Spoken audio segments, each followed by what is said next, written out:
22 अप्रैल को पहलगाम में हुए आतंकी हमले के बाद पीएम नरेंद्र मोदी ने जिस तरह आतंकियों को ललकारा है और जिस तरह पाकिस्तान के खिलाफ केंद्र सरकार ने एक्शन लिया है, उससे पाकिस्तान में हड़कंप मच गया है। मोदी सरकार के सख्त एक्शन को देखते हुए आतंकवाद को पालने वाले पाकिस्तान में खलबली मची हुई है। उसे डर है कि कहीं भारत उसके ऊपर हमला न कर दे। इस बीच उसने अपने आतंक के आकाओं को छिपाने का काम भी शुरू कर दिया है। पाकिस्तान ने अपने आतंकियों को अंडरग्राउंड होने के लिए कहा है। पाकिस्तान की खुफिया एजेंसी ISI ने आतंक के सरगना यानी लश्कर चीफ हाफिज सईद और आतंकी मसूद अजहर और सैयद सलाउद्दीन को बिल में दुबका दिया है। लश्कर चीफ हाफिज सईद जो भारत के खिलाफ जहर उगलता रहा है, वह अब डर गया है। ISI ने हाफिज सईद को सैन्य छावनी में छिपाया है। बताया जा रहा है कि वह एबटाबाद में ISI के सेफ हाउस में दुबका हुआ है। उसे कहीं भी बाहर नहीं निकाला जा रहा। पाकिस्तान इतने ज्यादा खौफ में है कि उसने सईद के 27 अप्रैल को होने वाले प्रोग्राम को भी रद्द करवा दिया है। कुछ रिपोर्ट्स में यह बताया जा रहा है कि पहलगाम हमले में भी लश्कर-ए-तैयबा से जुड़े गुट का नाम सामने आ रहा है। दावा है कि पहलगाम हमले के पीछे लश्कर के चीफ हाफिज सईद का दिमाग था, जो पहले भी भारत में टेरर अटैक की साजिश रचता रहा है। गौर करने वाली बात है कि आतंकी संगठन लश्कर-ए-तैयबा का मुखौटा कहे जाने वाले द रेजिस्टेंस फ्रंट यानी TRF ने इस हमले की जिम्मेदारी ली है। मसूद अजहर 2001 में भारतीय संसद पर हमले का मास्टरमाइंड और जैश का मुखिया मसूद अजहर पाकिस्तान में फिर से एक्टिव हो गया था। अजहर वही आतंकी है जिसे 1999 में प्लेन हाईजैक किए जाने के बाद कंधार में छोड़ा गया था। 24 दिसंबर 1999 को 5 हथियारबंद आतंकियों ने 178 पैसेंजरों के साथ इंडियन एयरलाइंस की IC-814 प्लेन को काठमांडू से हाईजैक किया था। उस वक्त अटल बिहारी वाजपेयी की सरकार ने पैसेंजरों की जान बचाने के लिए 3 आतंकियों को छोड़ने का फैसला किया था, जिसमें मसूद अजहर भी था। लेकिन पहलगाम हमले के बाद से अजहर अब बिल में छुप गया है। हमले के डर से आतंकी मसूद अजहर भी अंडरग्राउंड हो चुका है। बताया जा रहा है कि ISI ने उसे बहावलपुर में छिपाया है। वहीं हिजबुल मुजाहिदीन प्रमुख सैयद सलाउद्दीन को भी छुपाए जाने की खबर है। मीडिया रिपोर्ट्स में कहा जा रहा है कि सलाउद्दीन को भी किसी गुप्त स्थान पर छुपा दिया गया है और उसे तब तक बाहर निकलने को नहीं कहा गया है जब तक कि माहौल सेफ न हो जाए।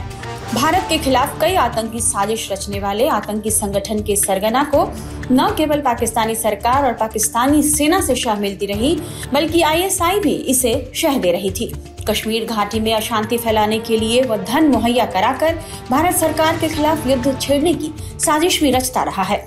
लेकिन पहलगाम हमले के बाद पीएम मोदी ने जैसे ही आतंकियों को चेतावनी दी, इन आतंकियों के पसीने छूटने लगे हैं। एक बार हम आपको फिर से पीएम मोदी का वो पूरा बयान सुनाते हैं, जिसके बाद से पाकिस्तान में हड़कंप मचा हुआ है। 22 अप्रैल को जम्मू कश्मीर के पहलगाम में आतंकियों ने मासूम देशवासियों को जिस बेरहमी से मारा है, उससे पूरा देश व्यथित है। कोटि कोटि देशवासी दुखी हैं। सभी पीड़ित परिवारों के इस दुख में पूरा देश उनके साथ खड़ा है। जिन परिवारजनों का अभी इलाज चल रहा है, वे जल्द स्वस्थ हो, इसके लिए भी सरकार हर प्रयास कर रही है। साथियों, इस आतंकी हमले में किसी ने अपना बेटा खोया, किसी ने अपना भाई खोया, किसी ने अपना जीवन साथी खोया है। उनमें से कोई बांग्ला बोलता था, कोई कन्नड़ा बोलता था, कोई मराठी था, कोई ओडिया था, कोई गुजराती था, कोई यहां बिहार का लाल था। आज उन सभी की मृत्यु पर करगिल से कन्याकुमारी तक हमारा दुख एक जैसा है।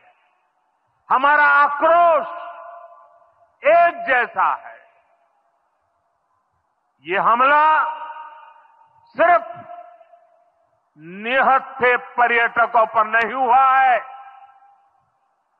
देश के दुश्मनों ने भारत की आत्मा पर हमला करने का दुस्साहस किया है।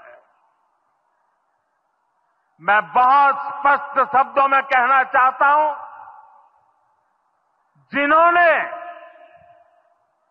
ये हमला किया है, उन आतंकियों को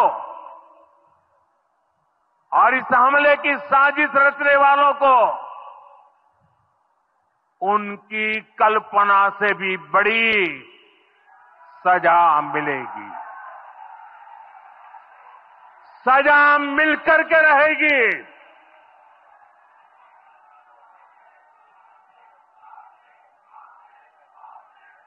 अब आतंकियों की बची खुची जमीन को भी मिट्टी में मिलाने का समय आ गया है।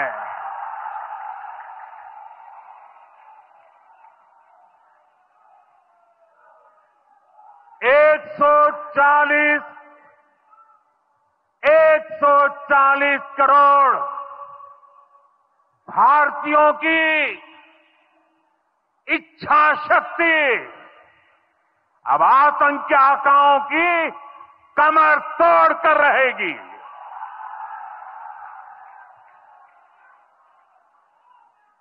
फ्रेंड्स, 22 अप्रैल को जम्मू कश्मीर के पहलगाम में आतंकियों ने मासूम देशवासियों को जिस बेरहमी से मारा है, उससे पूरा देश व्यथित है। कोटि कोटि देशवासी दुखी हैं। सभी पीड़ित परिवारों के इस दुख में पूरा देश उनके साथ खड़ा है। जिन परिवारजनों का अभी इलाज चल रहा है,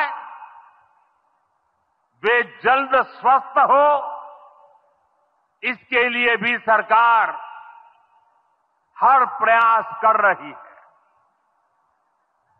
साथियों, इस आतंकी हमले में किसी ने अपना बेटा खोया, किसी ने अपना भाई खोया, किसी ने अपना जीवन साथी खोया है।